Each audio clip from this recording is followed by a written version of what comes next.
Selamat pagi, salam sehat, salam semangat, salam SFD, semangat, fraternitas, Dina. Nah, di hari ini kita ketemu lagi di materi pelajaran sejarah Indonesia yang pertemuan yang ketujuh. Nah, hari ini kita akan mempelajari materi mengenai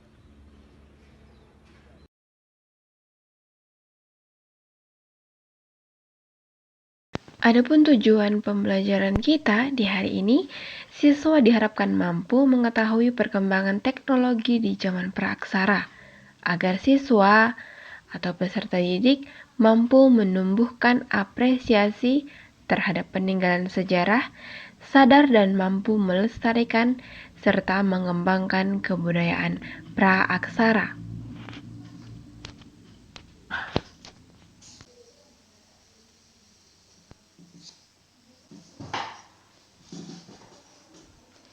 Perlu kalian ketahui bahwa sekalipun belum mengenal tulisan, manusia purba sudah mengembangkan kebudayaan dan teknologi.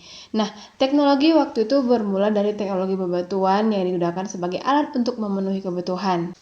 Nah, yang pertama, antara batu dan juga tulang. Peralatan pertama yang digunakan oleh manusia purba adalah alat-alat dari batu yang seadanya dan juga dari tulang. Peralatan ini berkembang pada zaman Paleolitikum atau zaman batu tua. Nah, itu berlangsung sekitar 600.000 tahun yang lalu. Jadi zaman ini merupakan zaman yang sangat penting karena terkait dengan munculnya kehidupan baru, yakni munculnya jenis manusia purba. Nah, zaman ini dikatakan sebagai zaman batu tua karena hasil kebudayaan itu terbuat dari batu yang relatif masih sederhana dan juga kasar. Kebudayaan zaman Paleolitikum ini secara umum terbagi menjadi dua. Yang pertama Pacitan dan yang kedua adalah Ngandong. Yang pertama sekali kita bahas itu adalah kebudayaan Pacitan. Itu berkembang di daerah Pacitan, Jawa Timur, dan seorang ahli yang bernama Koningwold ini melakukan penelitian di tahun 1935 telah menemukan beberapa hasil teknologi bebatuan atau alat-alat dari batu di Sungai Baksoka di dekat Punung. Nah, alat batu ini masih kasar dan berbentuk ujungnya yang sangat runcing. Itu alat batu ini sering disebut sebagai kapak genggam atau kabak peringgas. Kapak ini digunakan untuk menusuk binatang atau menggali tanah secara saat mencari umbi-umbian.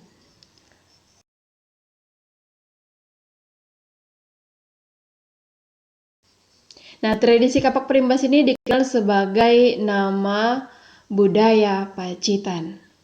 Budaya itu dikenal sebagai tingkat perkembangan teknologi budaya batu tua.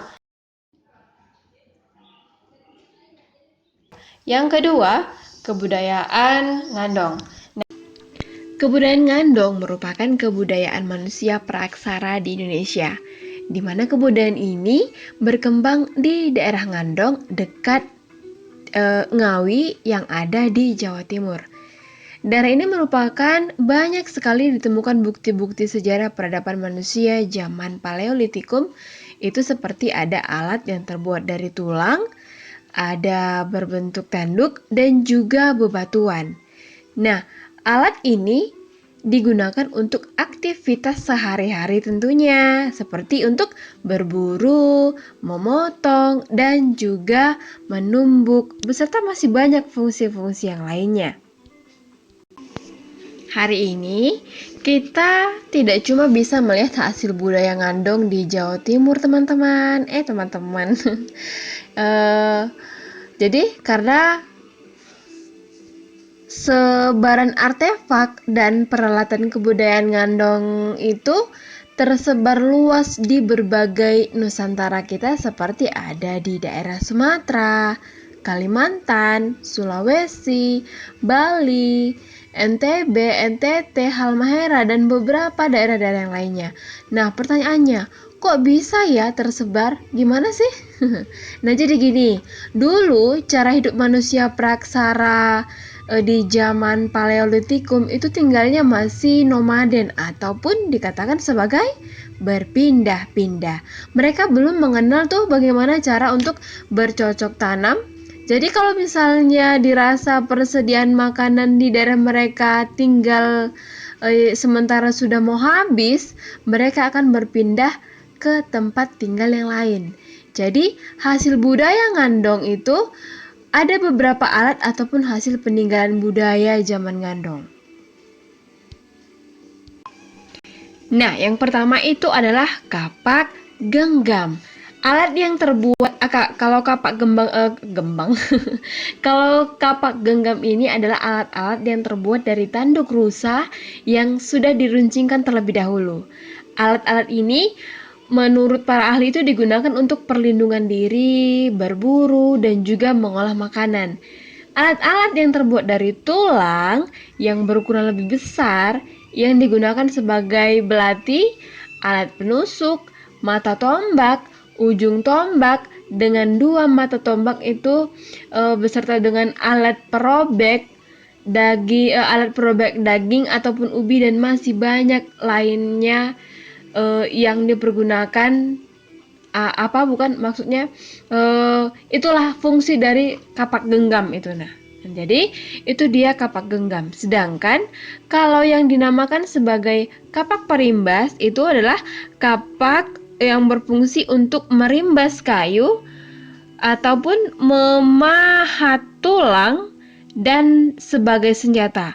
Alat ini banyak ditemukan di Pacitan, Jawa Timur, sehingga itu dibuatkan oleh Rapon sebagai masuk ke dalam bagian dari kebudayaan Pacitan. Nah, itu yang kedua. Yang ketiga, alat dari tulang binatang ataupun tanduk rusa. Nah, alat yang terbuat dari tanduk rusa ini salah satunya adalah alat peninggalan zaman Paleolitikum, yaitu alat dari tulang binatang. Alat-alat dari tulang ini termasuk hasil kebudayaan Ngandong. Karena kebanyakan alat dari tulang ini berupa alat penusuk dan juga ujung tombak bergerigi. Itu dia yang ketiga. Sedangkan yang keempat itu adalah flakes. Nah, flake ini adalah alat-alat serpi berukuran kecil yang terbuat dari tulang. Flake ini juga alat-alat yang terbuat dari batu yang dapat digunakan untuk mengupas makanan. Ini merupakan hasil kebudayaan Ngandong sama seperti alat-alat dari tulang binatang yang lainnya. Alat kebudayaan Ngandong ini sebelumnya sudah ditemukan juga di dekat fosil manusia purba Homo wajakensis di daerah Ngandok dan juga Homo soloensis yang telah ditemukan di daerah Direjo, Sragen, Jawa Tengah. Dari penemuan tersebut, para ahli menyimpulkan kalau kebudayaan Ngandong itu berasal dari 2 spesies manusia purba, yaitu Homo soloensis dan juga Homo wajakensis. Nah, kebudayaan Ngandong yang ditemukan di atas tadi telah dimuseumkan dengan tujuan yang menjadikan bukti praaksara itu benar adanya dan masyarakat itu bisa melihat dan juga belajar dari sejarah yang ada di Indonesia. Oh iya, kalau kamu ingin melihat peninggalan peninggalan ini, kamu tinggal pergi aja dong ke museum yang ada di Sangiran. Siapa ayo yang mau jalan-jalan ke museum Sangiran? Ayah udah pernah. Oh iya. Dulu kalau ibu yang waktu masih tinggal di Solo ya. Di Solo, ibu dulu pernah tinggal di Solo di tahun 2015. Ibu udah pernah ke museum sana. Jadi memang benar adanya peninggalan itu berbentuk tulang-tulang. Sayang dulu ibu nggak memuseumkan. Sayang dulu ibu tidak mengabadikan momen tersebut. Jarang-jarang ya kalau disuruh balik ke sana, aduh, ongkos bro, mahal. Kita lanjut dulu antara pantai dan juga gua. Nah, zaman batu itu terus berkembang memasuki zaman batu Madya ataupun batu tengah yang dikenal sebagai zaman Mesolitikum. Nah, hasil kebudayaan batu Madya ini sudah lebih maju apabila dibandingkan dengan hasil kebudayaan zaman Paleolitikum ataupun batu tua. Sekalipun demikian, bentuk dan hasil-hasil kebudayaan zaman Paleolitikum tidak serta-merta punah, tetapi mengalami penyempurnaan. Semakin lama dia semakin bagus bentuknya. Nah, bentuk flake dan alat-alat dari tulang itu terus mengalami perkembangan. Secara garis besar, kebudayaan Mesolitikum ini terbagi menjadi dua kelompok besar. Dan itu ditandai lingkungan tempat tinggal, yakni di pantai dan juga di daerah gua. Nah, yang pertama sekali kita bahas itu adalah di pantainya dulu ya, jangan di guanya dulu. Nah, kebudayaan di pantai itu disebutkan sebagai kebudayaan Kokken-Modinger. Nah, kebudayaan Kokken-Modinger. Nah, kalau Kokken-Modinger ini merupakan sekelompok siput dan juga cangkang yang telah menumpuk di sepanjang pantai timur Sumatera antara Langsa di Aceh dan juga Medan.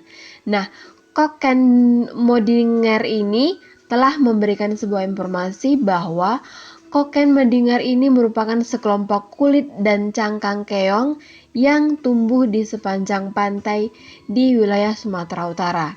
Nah, dalam pembahasan ini, Ibu akan menjelaskan mengenai kebudayaan Kokken-Modinger ini secara jelas dan lengkap. Untuk penjelasan ini, mari dengarkan baik-baik ya.